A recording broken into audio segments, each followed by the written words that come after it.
Bhojpuri industry के राम मिल गए। अरे बाप रे बाप, 900 चूहा खा के अब बिलाई भैली भगती। हम बात करे वाला बानी आज खेसारी लाल यादव के। खेसारी लाल यादव के एगो क्लिप हम रउआ लोग के पहले लगा देता नी।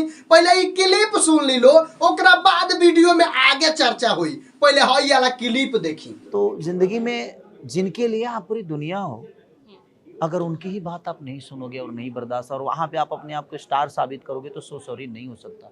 ऐसा नहीं है कि मेरी पत्नी मेरे लिए वो सीता है इसीलिए मैं राम हूँ, मैं राम हूँ इसलिए वो सीता है। तो जिंदगी में आपको सीता चाहिए तो आपको राम बनना पड़ेगा। आप राम बनते नहीं और आप सीता की अपेक्षा करते हो तो सॉरी नहीं मिल पाएगी। तू हमरा के बतावो कि तू अपने आप के राम, अपना मेहरारू के सीता कहत हो। एमे हमरा कोनो आपत्ति नहीं है भैया, तू कह, कोनो दिक्कत नहीं है। लेकिन तू दोसरा के काहे आसाराम कहब, तू दोसरा के काहे इशारा करब। तारा इशारा में यानी पावर स्टार पवन सिंह के जौन बा की परिवार में कुछ भगवान ना करे उ सब कोई किया होके अगर हो गइल बा, केस फौजदारी केकरा से नहीं के चलत। हम बता दी, अपना मेहरारू के तलाक देवे वाला नरेंद्र मोदी प्रधानमंत्री बन के बैठल बड़े आए, तो ना जमी तो भाई घिसियावला ले निमने नु बा कि तलाक दे दी, अपन जिंदगी जी, अपन जिंदगी जी है। ओकरा बाद तू ताना मारत हो कि लोग राम नहीं बन रहे हैं और सीता की तलाश में घूम रहे हैं। बहुत बड़का राम भइल बड़ा तुम। तारे को वीडियो हम दिखाई राम वाला, आए अनहार हो जाई तो हो जाई, कहाँ से रखला बा ढेर ना, न तो हमनी सन के ढेर चीज रखले बानी सब। बाकी एगो बात बतावे वाला बानी कि इहे खेसारी लाल यादव हवन, इहे भोजपुरी स्टार हवन, इहे भोजपुरी के ट्रेंडिंग स्टार कहे जाए वाला हवन, जेकरा दूगो बेटा बड़ बड़, एगो बेटा एगो बेटी भइला के बाद से यानी बियाह के लमसम 15-20 साल बाद इनका एगो लड़की से प्यार हो गई। उ प्यार में का ना कइले, आज यही पर चर्चा हुई। रउआ का कहें भैया? देखी, पहले केहू के दूसरा केहू के बोले से पहले अपना अंदर देख लिया जाला कि हम कितना बड़का राम बनी। अगर तू भोजपुरी के राम बनत तो दूसरा के माल सब केहू के पता बा कि पवन सिंह और ज्योति सिंह के मामला चलता। लोग हमरा के वीडियो मेंशन करत ला, कहत ला कि भाई तू वीडियो पे देखी।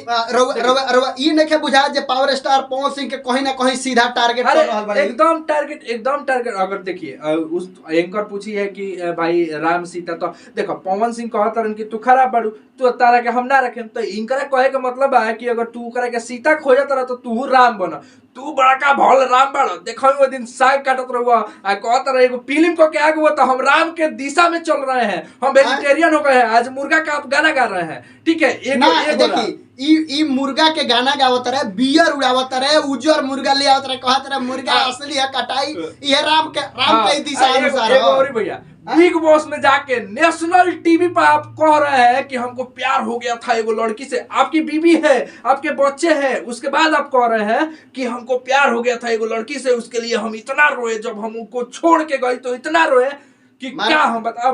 माने रउआ एगो बात बताई कि खेसारी लाल यादव जे कि भोजपुरी के अपना मुंह से कहले जे नेतृत्व करिए। एक मिनट, उ त अक्षरा सिंह के एथी मनाई कि मार के हालाते भगा देली ना। अच्छा, इनका अक्षरा सिंह से क्या हो रहा है यार? के नहीं के जाना, ये को अक्षरा के के बनाई नहीं के जाना। हां तो ये उ तो भगा देली ना, तो भाई हमरा लागत कि छोड़ छाड़ के आप सीट हो गई रहता।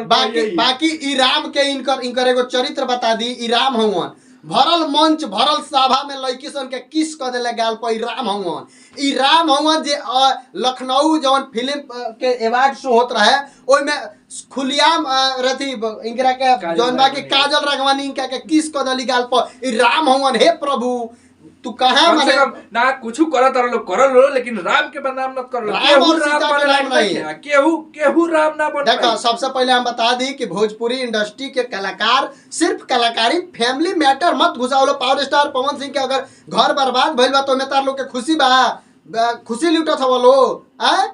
ऐसा एक बार मत करो भाई कि बाउर लगे। बाकी हम यह बताओ अलावानी खेसारी लाल यादव से, जे आप इंसान हैं और इंसान ही बन के रहिए। बाकी आप दूसरों के गाना चुरा के गाते हैं, क्या राम का यही कर्तव्य था? राम तो अपना हक दूसरे को दे देते थे, आप तो दूसरे का गाना चुरा के अपने गा लेते हैं, उसके बाद सीनाजोरी करते हैं। आज से बाबूजी के जवाना रहे वो बड़ा के गाना रिकॉर्ड होइल बा, भइल बड़ा तू जब खेसारी लाल यादव लइका रहलन त हम गाना रिकॉर्ड करके चिट्ठी रखले चिट्ठा रहलन। सब रखल बा, कितना लइकन के गाना तू गइले बड़ा, कितना लइकन के कैरियर खइले बड़ा, सब चीज रखल गइल बा। एकर मतलब एके बेर ई मत कह दो भाई कि जोन देखा ना भैया, कहे के। मजाक से हट के अगर सीरियस बात हमनी ये कइल जा तो ई राम के एथी के केहू नहीं के, ठीक बा, राम के कैरेक्टर के केहू नहीं के, राम के बातें नहीं के भाई, बनिए नहीं के पावर स्टार पवन सिंह पे आप डायरेक्ट टारगेट कर रहे हैं। केहू के कुछ बोले से पहले अपना गिरेबान में झांक के देख लेवे के चाहिए कि हम राम बानी कि ना, ओकरा बाद बोले के चाहिए कि बाकी लोग के जितना- बुरा लागल बा, लोग कहले बा तो हमनी के तो भाई लोग बाकी के माने। जितना लोग वीडियो बना देख रहल बा वो सब लोग से एक एक बात कहब कि कमेंट करके जरूर बताओ लो कि एमे कितना तक सच्चाई बा। बाकी खेसारी लाल यादव अगर वीडियो के देख रहल बड़े तो लाइक करो आ भाई कमेंट करो और देखो मिलता आई में बुरा और माने कोनो बात नहीं के, काहे से कि मिलता जितना नहीं अगला बतिया वीडियो बा में। उ सब तोरे बतिया।